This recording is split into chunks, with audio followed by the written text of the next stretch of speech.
friends.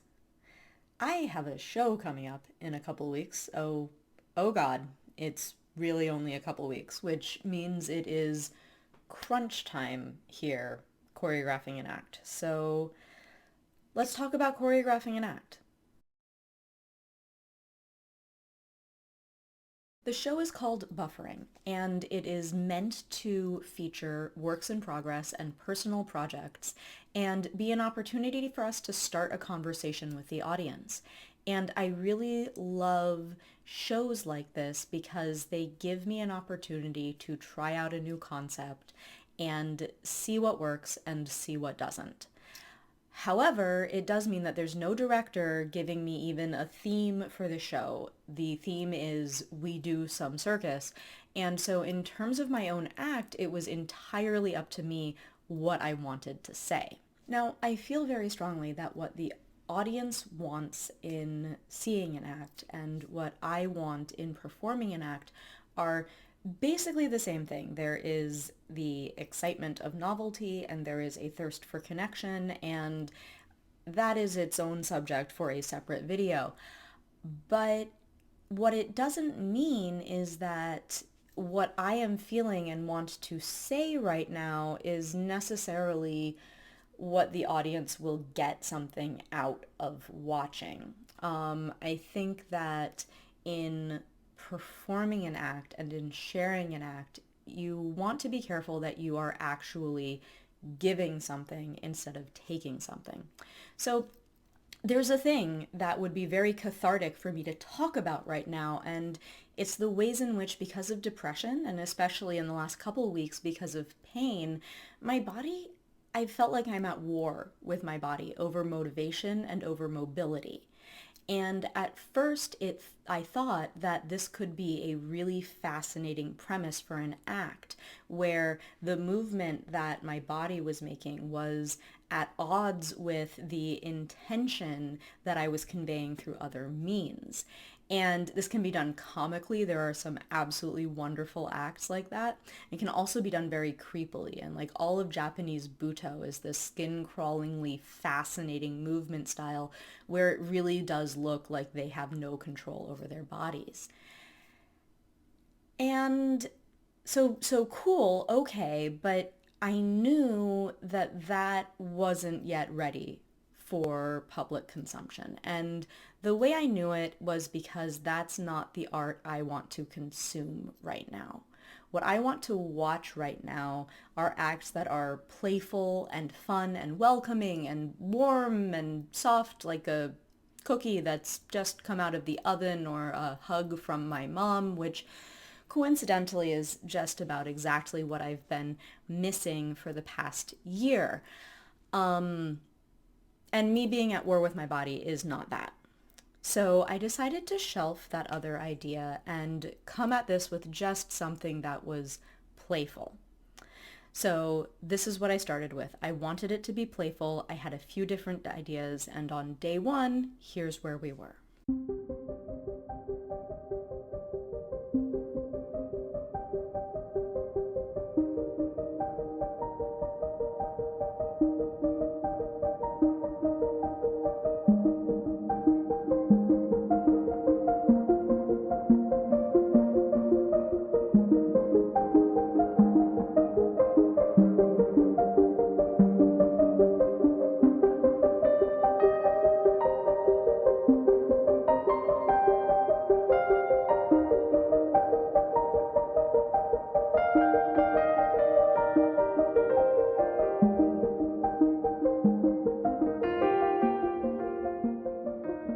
So there are a few things that I actually like about the start. I liked the interaction with the leg of the rig. That felt cool.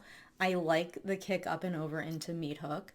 And I like the idea of sliding across the floor. But it felt slow, it felt tentative, there are a lot of awkward hand gestures because what the hell do you do with your hands? And the camera angle is just entirely wrong. So critically on day two, I found the better camera angle, which involved extending my cell phone on a selfie stick so it was sort of above the rig, and then anchoring it with a 5-pound weight so that it didn't fall on me in the middle of my act. But it was totally worth it. And I played around with two things on day 2. The first is this walk along the couch sort of horizontal movement, which I really quite liked. And the second is this inverting while holding onto the leg, which is interesting and allows me to further play with a swing that can be generated from there.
Now you might have noticed me adjusting my grip before the meat hook in that video, and that's because the longer sequence was starting to really get to my grip. And after this, I have a second sequence coming up that has more height and a spin and is still on just one arm. So I had some pretty serious safety concerns about that, which I attempted to address by saying, well, this beginning sequence is not technically difficult, so I could do it all on my left side, which means, great, things to work on day 3. Change all of this to my left.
And it basically worked. The good news was taking it onto my left meant that I was facing the camera for that initial invert, which I love, and also meant that I had another interaction with the couch, which I love. But that kick up to meat hook was significantly harder than I was expecting. It isn't as bad as it looks in that video. It did work at least a couple times on day 3, but definitely not all the time. And the bad news was I was in a lot of pain. It was to the point where breathing was hard and painful. And so I made the really scary choice to take a week off. I scheduled an appointment with my PT. I stretched and rolled all of the things that needed to be rolled out. I did some handstands and went on some walks and took some naps. I improved the ergonomics of my work from home situation. And for the act, I edited the music so that the tempo was faster and I wasn't sort of waiting around for the music as much. And I visualized a lot, but I did not so much as touch the straps. And I'm actually really lucky because it turns out that's exactly what my body needed. By the time my PT appointment rolled around, I wasn't in any pain. And so we were able to focus on how to prevent the pain from recurring instead of thinking about how to solve the pain I was in right then. And that night, when I did get back on the straps, I was moving well enough that it was fun again and things started working again.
I was, in fact, moving well enough and feeling good enough that after that I did the next sequence and then I did the rest of the act. And so, although video editing will almost certainly be required, I will have something that I am happy with to present in buffering in, God, it's only 2 weeks. It was a very scary decision to take the week off, but it was absolutely the right one to take. And that might also be the start of a conclusion for this initial act idea I had about the ways I find myself at war with my body. Because as it turns out, this time around at least, my body was wiser than I was. It was telling me to take the time off, and that was exactly what I needed. Except that's really a privileged position to be in. And I am incredibly lucky for my health that, as it turns out, most of the time, if I listen to my body, I come to a place that I wanted to be from the beginning. What kind of art are you interested in seeing these days? And what kind of art are you interested in making? And do you see a tension between the two of them? I would absolutely love to hear your take on it. And I would even more love it if you could join me for buffering on March 27th at 7 p.m. New York time and see the entire act. Bye for now.